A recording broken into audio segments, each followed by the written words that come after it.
নমস্কার।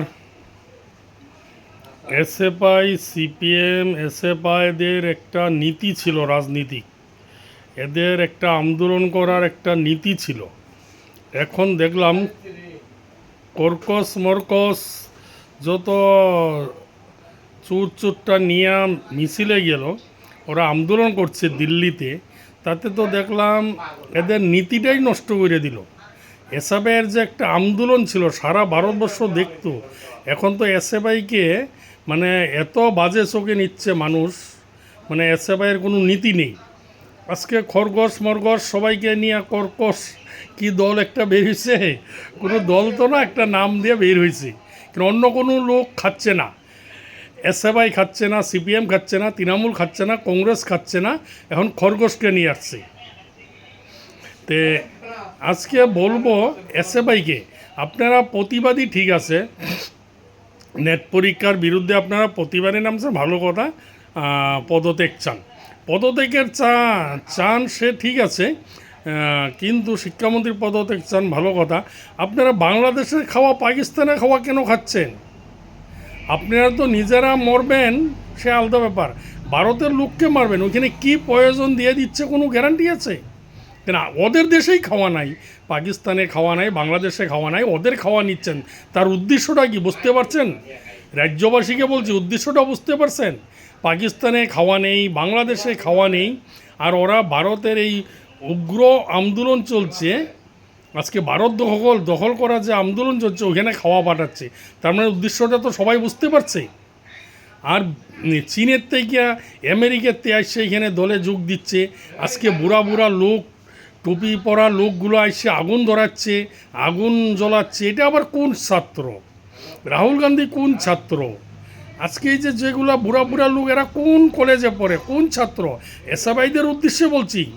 আর আপনারা এত সঠিকবাদী নীতিবাদী একটা সংগঠন ছিলেন, আপনারা নীতিটা শেষ করে দিলেন তো। আজকে যখন হরগোবিন্দ দাস চন্দন দাসকে কুবাইয়া কাটে মুর্শিদাবাদ, আজকে সিপিএম ছিল কিন্তু ওরা। হরগোবিন্দ দাস চন্দন দাসকে যখন কুবাইয়া কাটে, তখন কিন্তু আপনারা একটা দিন মিছিল করতে পারলেন না। আরজিকর যখন মেয়েটাকে মারে, একটা দিন মিছিল করতে পারলেন না আপনারা।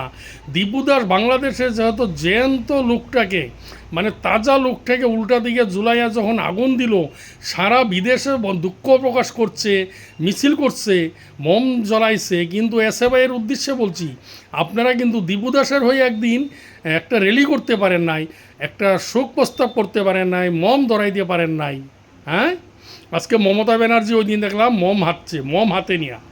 মমতা ব্যানার্জি, আজকে আপনি যখন বাংলাদেশে দীপু দাসকে মারে তখন একটা মম ধরাইতে পারেন নাই, আজকে মিছিল করতে পারেন না। এখন ভালো দল, একটা গণতন্ত্র দল প্রতিষ্ঠিত হয়েছে, তাই আপনি মিছিল করছেন।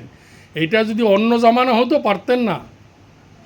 আজকে সেই মমটা কোথায় ছিল এতদিন আপনার? ব্যানার্জিকে বলছি, প্রাক্তন মুখ্যমন্ত্রীকে বলছি, আপনি আগামী দিন প্রধানমন্ত্রী হবেন তো?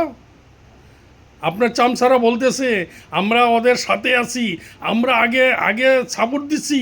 তার মানে আগে সাপোর্ট দিলে নাম্বার বেশি পায় নাকি? আজকে এক কি মানে কি নাম ওর, এক চামচা তৃণমূলের, ও বললো সবাই আগে মমতা ব্যানার্জি সাপোর্ট দিছে, তার মানে মমতা ব্যানার্জি তাহলে সবচেয়ে নাম্বার বেশি পেয়ে গেল। আমরা তো জানি এটা এসএফআইরা নাম্বার বেশি পাবে, এসএফআইয়ের নীতি, এসএফআই বিক্ষোভ দেখাচ্ছে। এখন আপনি বলতেন সবার আগে আপনারা সাপোর্ট করছেন, আপনারা নাম্বার পাবেন। এখন নাম্বারটা কে পাবে? এই জঙ্গি আন্দোলন নাম্বার কে পাবে বেশি? এখন আপনারা চিন্তা করেন। তৃণমূল বলছে শুরু আমরা করছি, এসএফআই বলছে আমরা শুরু করছি।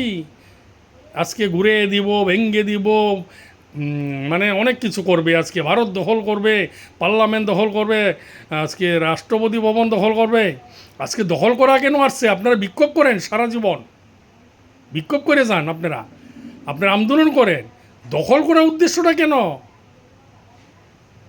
হ্যাঁ, আরে সবাইকে বললাম, হরগোবিন্দ দাস চন্দন দাস যখন সিপিএমের বামপন্থী ঘরের লোক ছিল, আজকে পিস পিস করে মারল, তখন কোথায় ছিলেন আপনারা? আন্দোলন নামতে পারলেন না আপনারা?